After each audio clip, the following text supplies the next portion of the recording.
गंभीर स्वरूपाचे आरोप करण्यात आलेले आहे. सुषमा अंधारे यांच्यावर कायदेशीर नोटीस किंवा अब्रू नुकसान दावा तुम्ही ठोकणार आहात का? सुषमा अंधारे ताई या एक सामाजिक कार्यकर्ते आहेत. ते एका पक्षाच्या मोठ्या प्रवक्त्या आहेत आणि एक जबाबदार आमच्या भगिनी आहेत.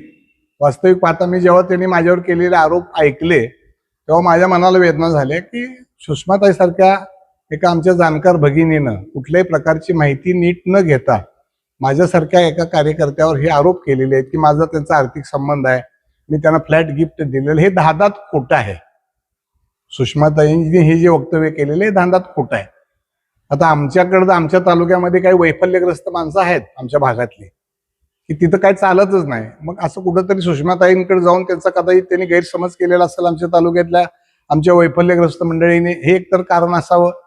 आणि खरोखरच जर सुषमाताईकडे पुरावे असतील त्यांनी प्रसार माध्यमाला, महाराष्ट्रातल्या प्रसार माध्यमाच्या समोर रोज ते आहेत, त्यांनी प्रसार माध्यमापुढे हे द्यायला पाहिजे. आणि त्याच्यापेक्षाही माझी भगिनी म्हणून त्यांना विनंती आहे, या राज्यामध्ये देवेंद्र फडणवीस नावाचे, देवाभाऊ नावाचे खमक्या मुख्यमंत्री आहेत आणि ते राज्याचे गृहमंत्री आहेत. त्यांनी विधानसभेच्या अधिवेशनाच्या शेवटी सांगितलेलं आहे या प्रकरणामध्ये मी कुणालाही पाठशी घालणार नाही.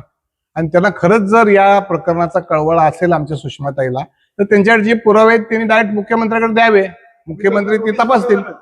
नोटीस पाठवणार आहात का? नाही, मी नोटीस वगैरे काय पाठवणार नाही, पण एक भगिनी म्हणून त्यांना मी सल्ला देईन की तुम्ही जेव्हा जेव्हा टीव्हीवर दिसता त्या वेळेला तुम्ही काहीतरी असलं कुरापते घेऊन जे येता त्यापेक्षा तुम्ही टीव्हीवर असं दिसावं की आज राज्यामध्ये गारपीट झालेली आहे, अतिवृष्टी झालेली आहे, त्यामुळे शेतकऱ्यांचं नुकसान झालेलं आहे, डाळिंबाच्या बागा उद्ध्वस्त झालेल्या आहेत, केळाच्या बागा उद्ध्वस्त झालेल्या आहेत, कांदा उद्ध्वस्त झालेला आहे, लोकांची घरं उडून गेलेली आहेत. अशा ठिकाणी बांधावर आमच्या भगिनीने कधी तर जाऊन लोकांची अश्रू पुसायचं काम करावं. असं टीव्हीवर त्या कधीच बघायला मिळत नाहीत. एक भाऊ म्हणून माझा त्यांना सल्ला आहे की इतर उचापात्या करण्यापेक्षा जरा चांगल्या गोरगरिबाला मदत करायची तरी भूमिका कधी आयुष्यात ठेवावी. त्यांनी तुमची भेट झाली का? अशोक खरातांची माझी कुठल्या तरी कार्यक्रमाच्या निमित्तानं त्यांची माझी भेट 100% झालेली आहे. सामाजिक जीवनामध्ये काम करत असताना अनेक कार्यक्रमाला आम्हाला उपस्थित राहावं लागतं आणि महाराष्ट्रातल्या बहुतांशी अनेक नेत्यांचे फोटो खरातांच्या बरोबर आहेत. ह्याचा अर्थ काय सगळेच कोण गुन्हेगार आहेत असं नाही. सहजासहजी ऍज इट इज एखाद्या कार्यक्रमात कुणाला तरी फोटो काढायची हौस असते, असे फोटो निघालेले आहेत.